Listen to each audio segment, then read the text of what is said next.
For 30 years, I thought my existence was just a massive inconvenience to the man who helped create me. Whenever my dad came up, my mom would get this very specific look. A perfectly crafted mix of sorrow and resilience. She'd let out this heavy sigh, smooth down my hair, and say the words that defined my entire identity. She'd tell me some guys just aren't cut out to be fathers. That he chose his freedom. And walked away. Then she'd pull me into a suffocating hug and whisper her favorite catchphrase. She'd say we didn't need him, that we were fine on our own. Just her and me against the world. That story was the bedrock of my reality. I was the daughter of a ghost. His absence was a heavy, invisible weight I dragged into every room. My mom made sure I felt the full weight of him ditching us. Not by yelling, but by playing the ultimate martyr. She painted herself as the brave, tragic heroine. The woman who gave up everything to raise a kid some selfish guy tossed aside. Because of that, my loyalty to her was blind.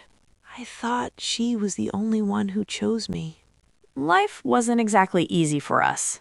We struggled with money for as long as I can remember.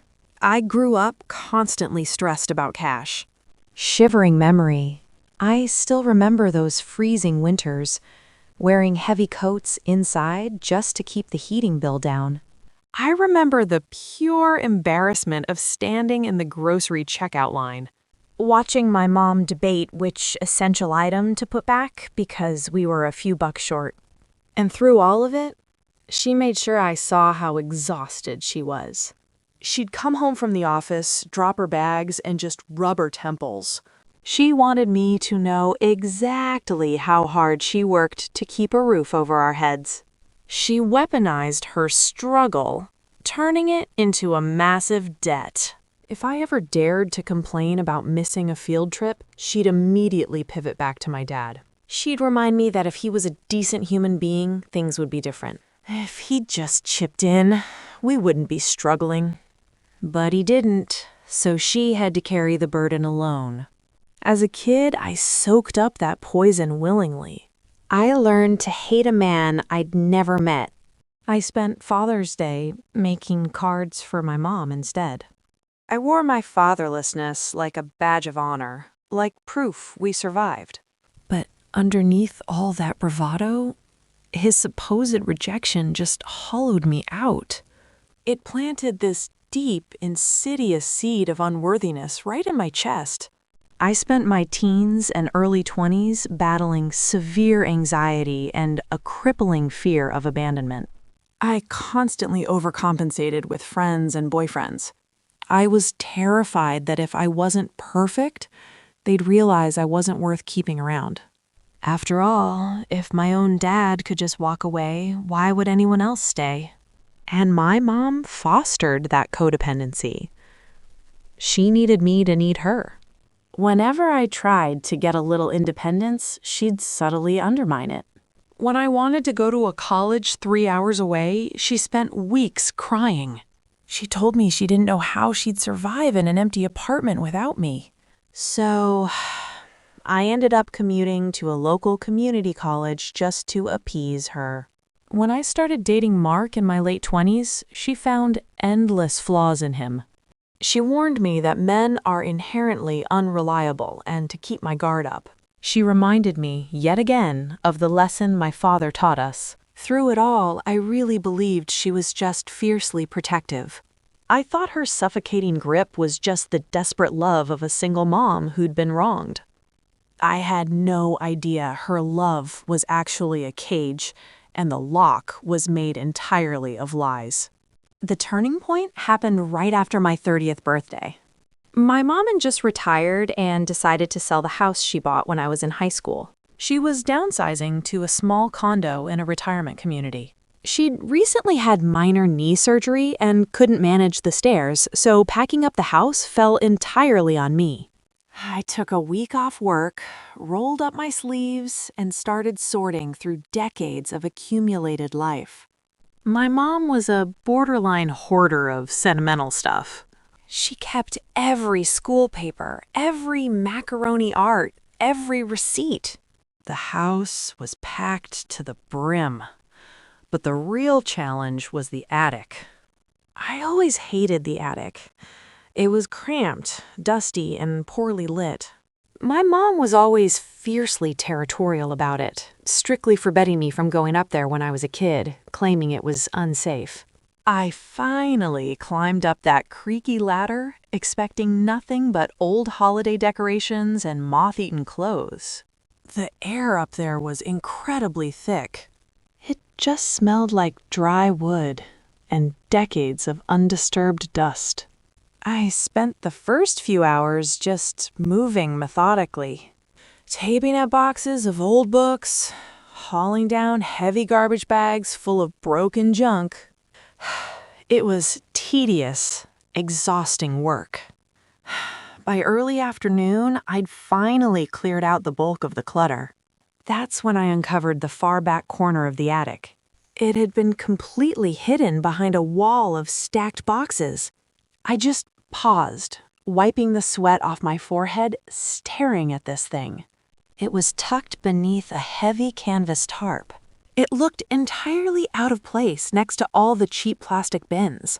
I walked over and pulled the tarp away, coughing as this huge cloud of dust plumed into the air. Underneath it was this beautiful, vintage cedar chest. I reached down to lift the lid, thinking it would just pop open. But it wouldn't budge. I pulled harder, but it was completely sealed shut. I looked closer and saw why. There was a heavy, industrial-grade padlock secured right through the front latch. It was a serious lock, meant to keep people out. A strange prickle of unease washed over me. Why would my mom keep a padlocked trunk hidden in the darkest corner of the attic? She never once mentioned it. I remembered how she always guarded the mail when I was growing up. How she'd quickly hang up the phone if I walked in. I just had this sudden, overwhelming urge. I had to know what was inside. I climbed down the ladder and went straight to the garage. I dug through her old toolbox until I found a heavy pair of bolt cutters. I felt like a trespasser in my own life. I carried those heavy bolt cutters right back up the ladder. My hands were shaking a little bit. I felt like a trespasser, sneaking around my own life. Every step up felt heavier, but I couldn't turn back. I knelt down right in front of that old cedar chest. I lined up the heavy metal jaws of the bolt cutters around the padlock.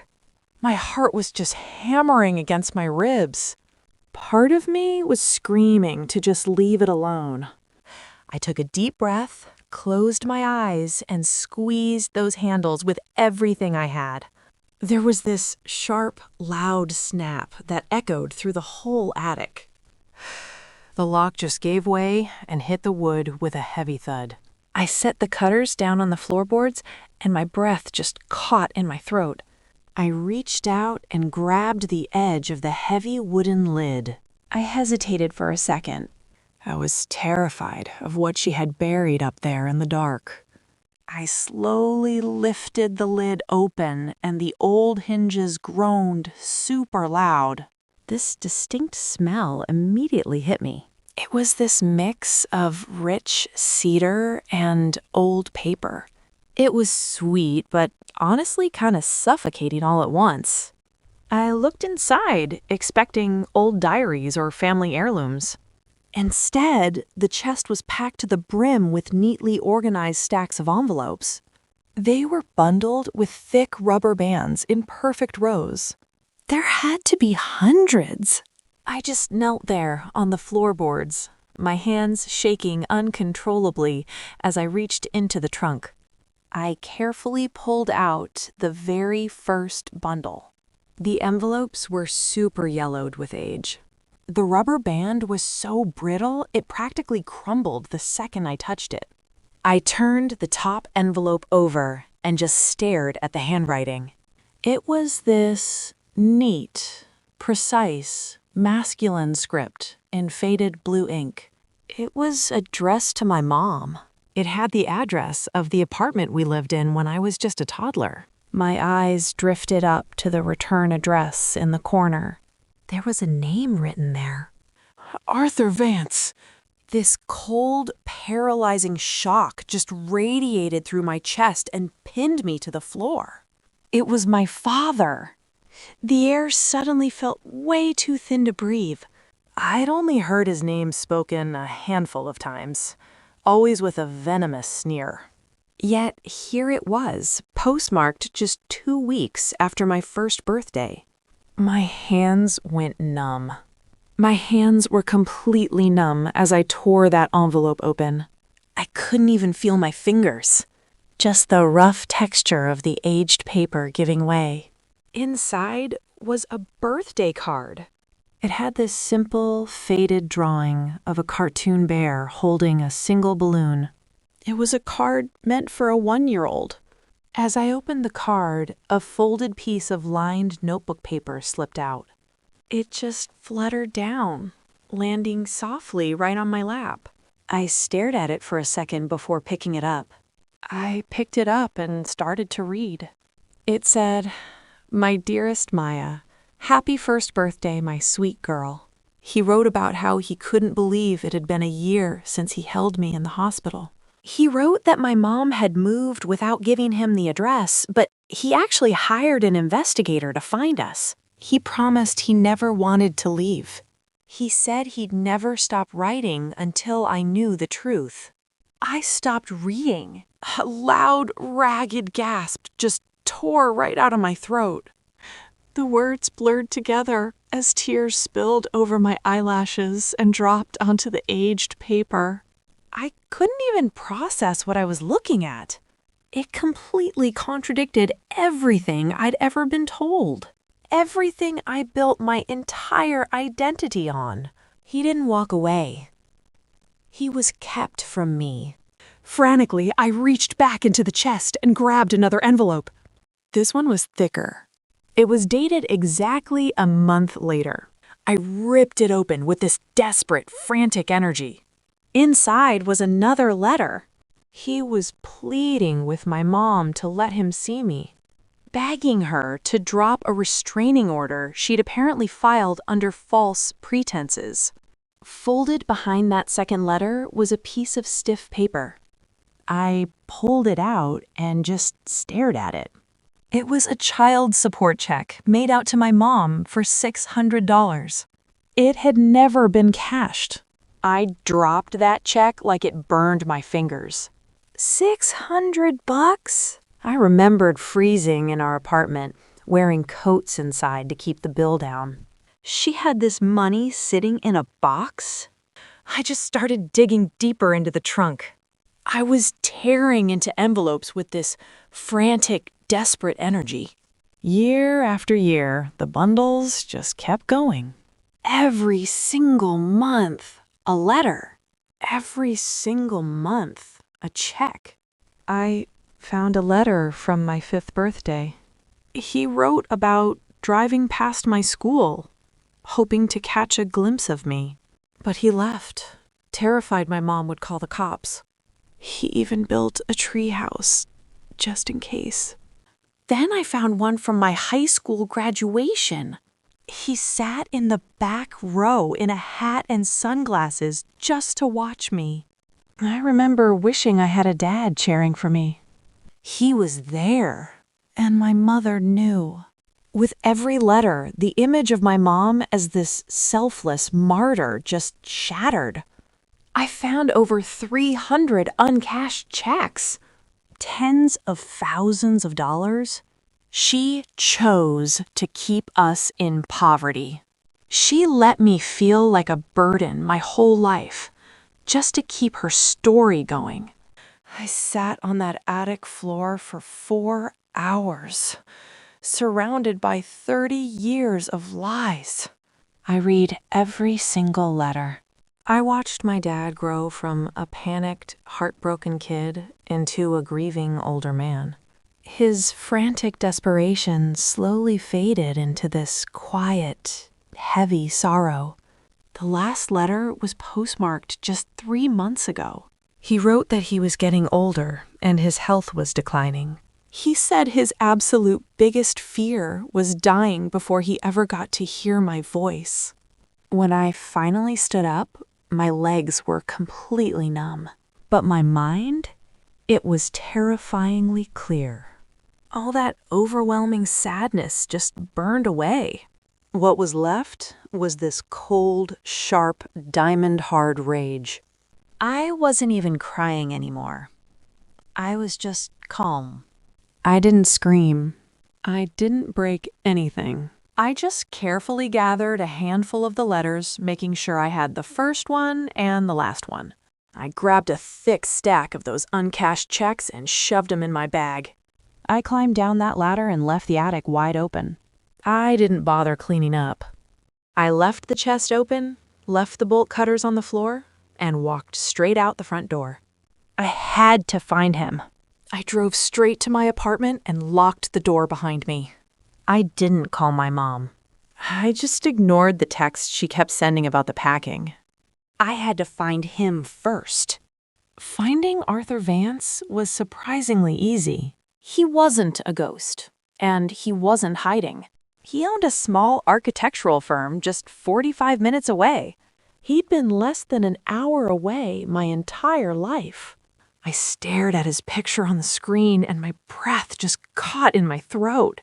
I was looking at my own face. He had my nose, my jawline, my eyes. He looked kind, but so tired. And the next morning, I called out sick from work. I got dressed feeling completely detached from my own body. It felt like I was moving through a dream. I was terrified, but I had to know the truth. I got in my car and drove the 45 minutes to his office. The drive felt agonizingly long, but also way too short. My mind was just racing. What if he had a new family and didn't want me around? I pulled into the parking lot of his office building. I just sat in my car for 10 minutes, gripping the steering wheel until my knuckles turned white. I was trying so hard to steady my breathing. Finally, I grabbed my bag and walked through the front door. The reception area was quiet. It smelled like coffee and fresh paper. The woman at the front desk looked up and smiled at me. She asked if she could help me. I told her I was there to see Arthur Vance, even though I didn't have an appointment. My voice was shaking. I just asked her to tell him that Maya was here. She looked a little confused, but she picked up the phone and spoke softly into it. Then she paused. Her eyes got wide as she looked back at me, and she whispered that he'd be right out. A door down the hallway opened, and a man stepped out. He was taller than I expected.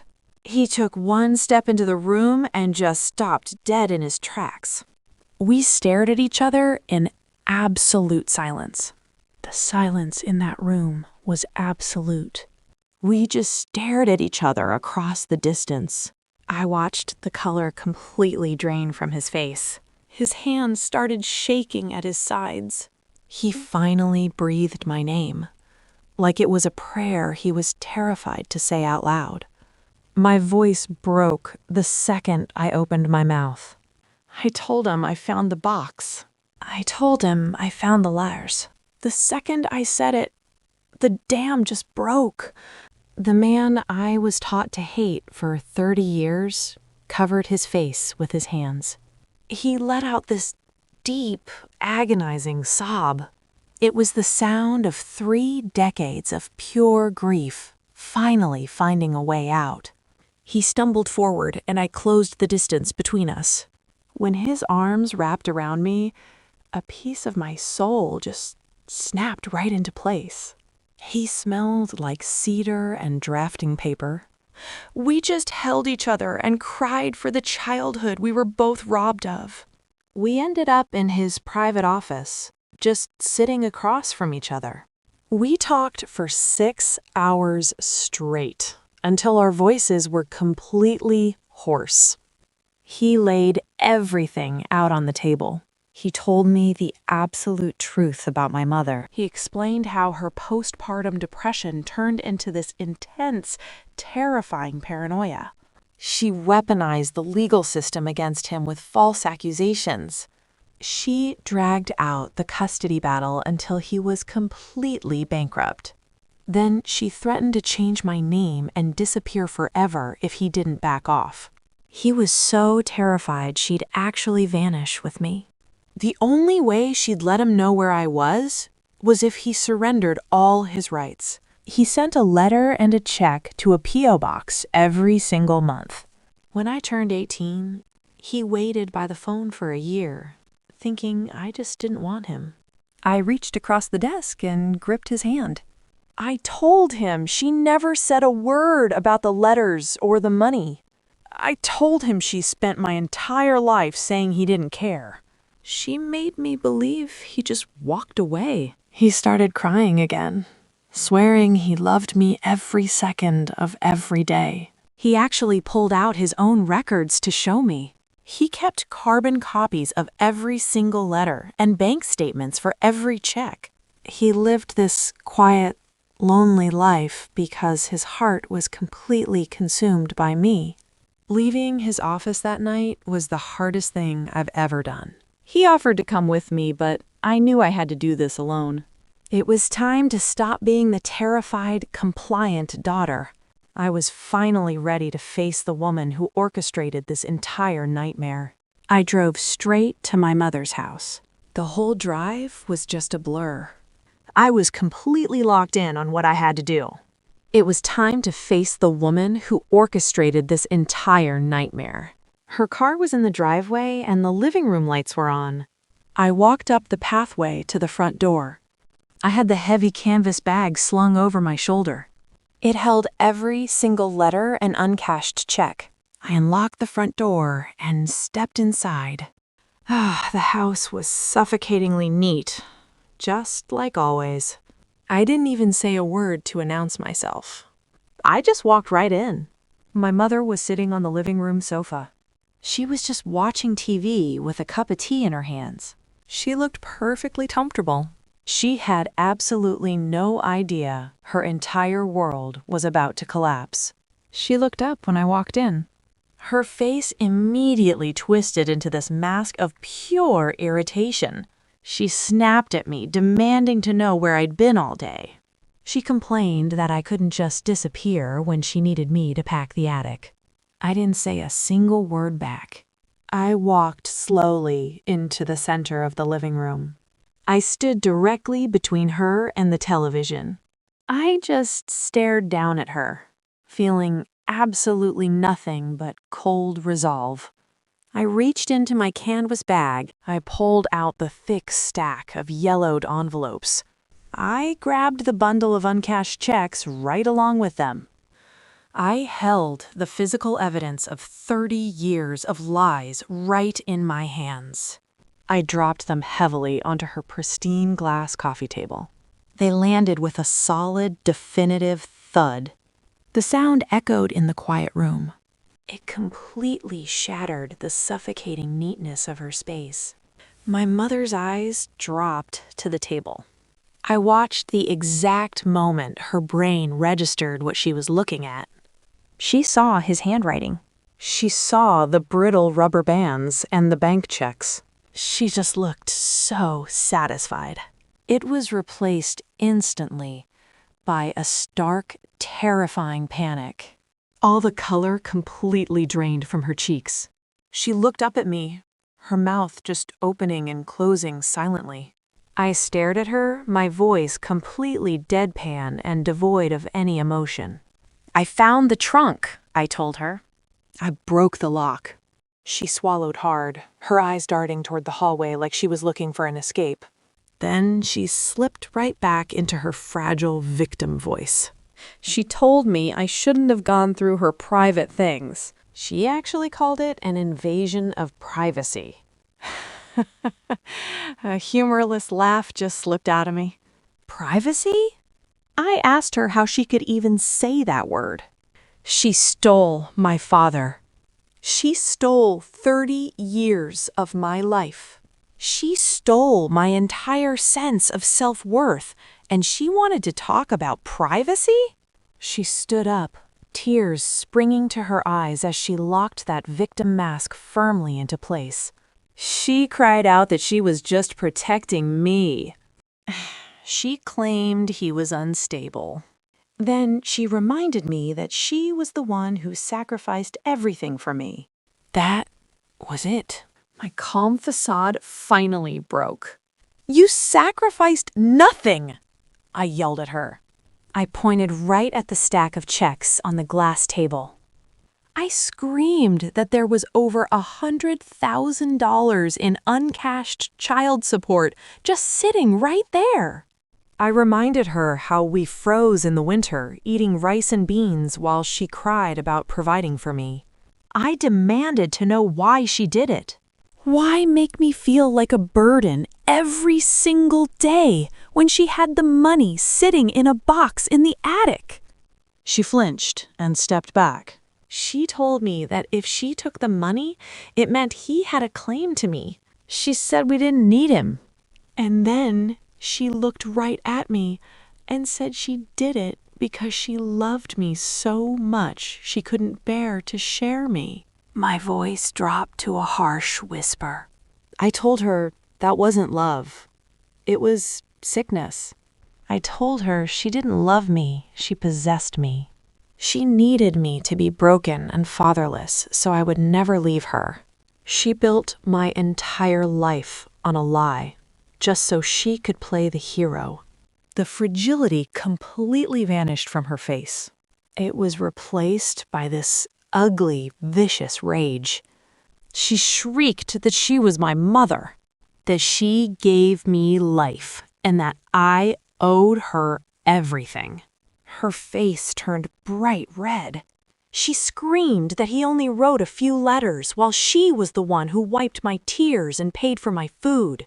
She told me I would not stand in her house and disrespect her over a man who didn't fight hard enough to keep me. I didn't back down an inch.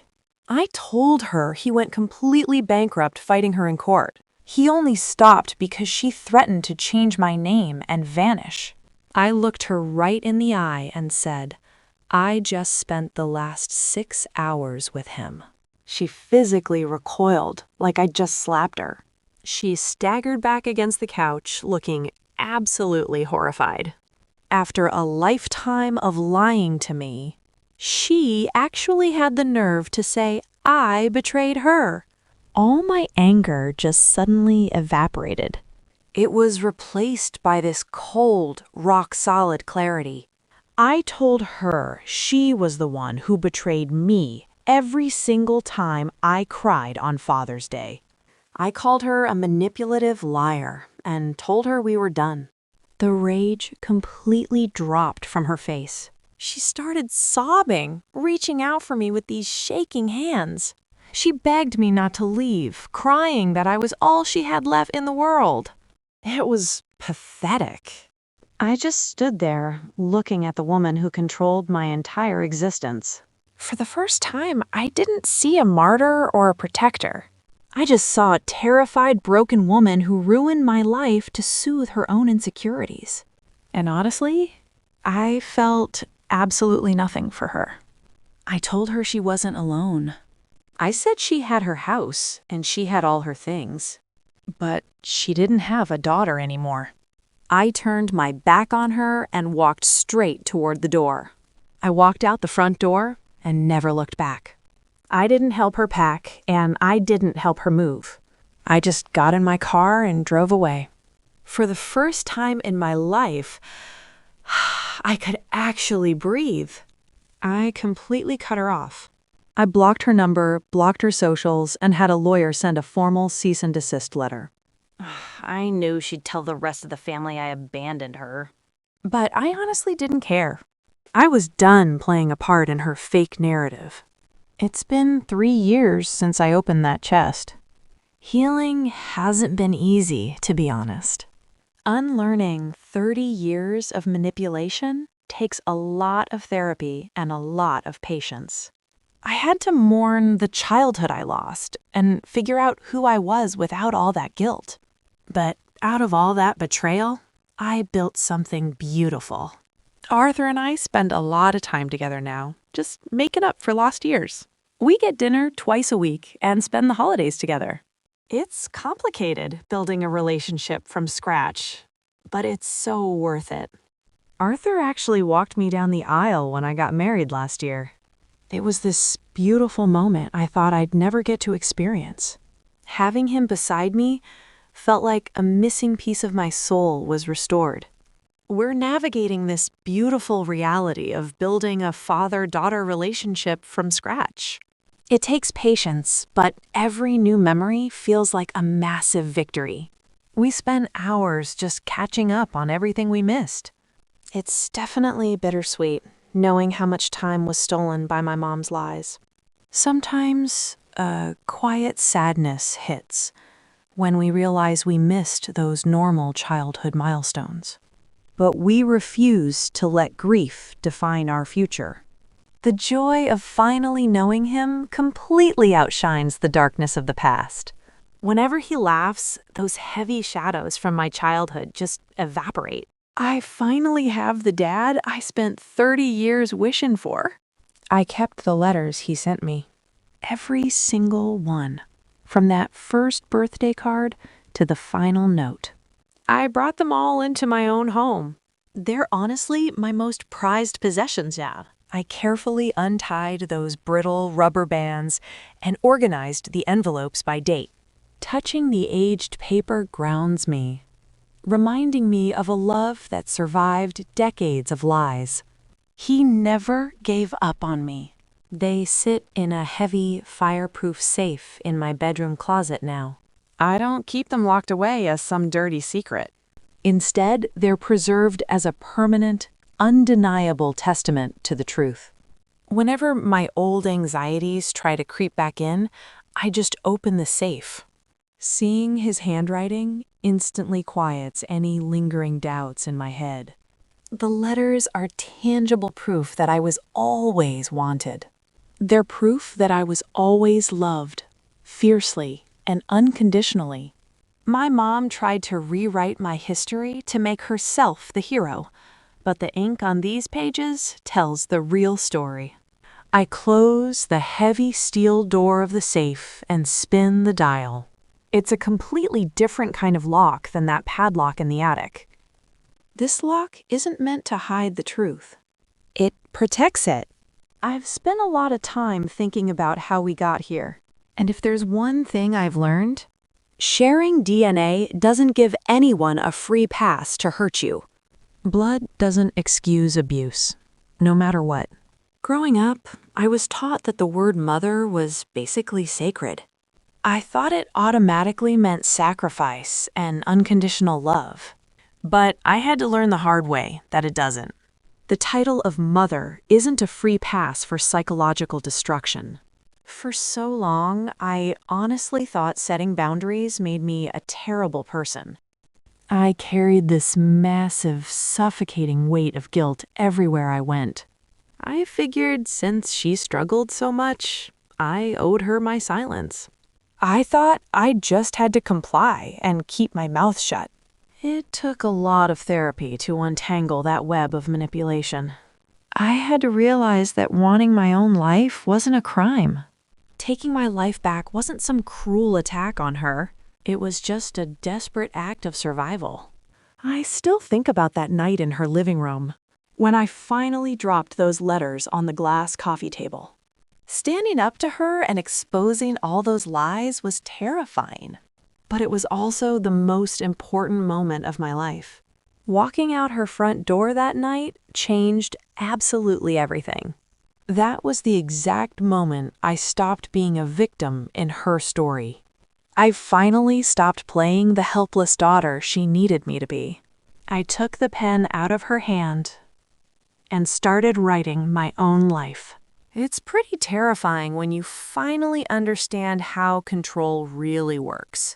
Sometimes the people who claim they're protecting you from the world are actually the ones keeping you completely isolated. They're the ones holding the keys to your cage, saying it's for your own good. I spent 30 years locked in this dark, dusty narrative that just wasn't true. I really believed I was unwanted, just a burden to a man who threw me away. But the truth was always there, just waiting patiently in the dark for me to finally find it. You can't just wait around for someone else to rescue you, especially when you're stuck in a really toxic situation. You've got to be willing to do the heavy lifting yourself. Sometimes the most empowering thing you can do is find the bolt cutters and break the lock. Breaking that lock didn't just open an old cedar chest. It completely opened up my entire world. It gave me my dad back, which is amazing. But more importantly, it gave me myself back. I finally stepped out of her shadow and into the light. Healing from 30 years of manipulation isn't just a straight line. It takes a lot of patience and, honestly, a lot of grace. I had to actively unlearn all that suffocating guilt she programmed into me. I really had to mourn the childhood I was robbed of. I had to grieve for that little girl who thought she was completely unlovable. It hurt like hell, but feeling that grief was the only way to finally let it go. But out of the ashes of all that betrayal, my dad and I built something beautiful. We've spent the last 3 years just making up for lost time. We grab dinner twice a week, just talking and catching up on everything. We spend all the holidays together now, making up our own family traditions. Yeah, building a father-daughter relationship from scratch in your 30s is definitely a unique trip. But every new memory we make kind of overwrites the dark stuff from the past. The most surreal moment was when Mark and I got married last year. I spent my whole life thinking I'd never have a dad to walk me down the aisle. Having Arthur right there holding my arm, it was a dream I never thought I'd get. It's definitely bittersweet, knowing how much time was stolen from us. We can't get those 30 years back, no matter what we do. But the sheer joy of finally knowing him completely outshines all that lingering sadness. As for the letters and the checks, I kept every single one of them. They aren't hidden away in some dusty padlock chest anymore. I bought a heavy, fireproof safe for my house, and I keep them right there. I don't keep them locked away as some dirty secret. I keep them as a physical, undeniable testament to the truth. Whenever I doubt myself, I can look at them and remember that my dad always loved me. Those yellowed pages and faded ink are my ultimate proof. They proved that I was never a burden, and that I was always wanted. They proved that despite all the lies, I was always deeply loved. My life today is totally unrecognizable from the anxious mess I used to be. I wake up every morning without the crushing weight of my mom's expectations on my chest. I'm finally free to just be me, surrounded by the truth. If I've learned anything from all this, it's that blood doesn't excuse abuse. People say family is everything, but DNA isn't a free pass for psychological destruction. For the longest time, I honestly thought setting boundaries made me a bad person. I was so conditioned to feel guilty for just wanting my own space. Because she always played the martyr, I felt like I owed her my silence. I thought I had to be the perfect, compliant daughter to pay her back. But taking my life back wasn't an act of cruelty. It was pure survival. I had to cut the cord to keep myself from drowning in her lies. Standing up to her and exposing all those lies was terrifying.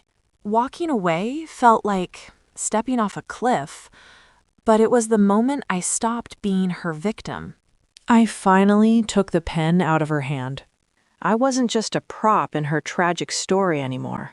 I started writing my own life, on my own terms. It's a scary realization. Sometimes the people who claim to protect us are the ones holding the keys to our cage. They build walls and call it safety. But no matter how strong the lock is, you always have a choice. You can stay comfortable in the lie, or you can choose the painful, beautiful truth. Sometimes the most empowering thing you can do is stop waiting for a rescue. You gotta find the bolt cutters and break that lock yourself. Breaking that lock was the beginning of my actual life. I left the shadows behind, embraced the love I always deserved, and finally stepped into the light.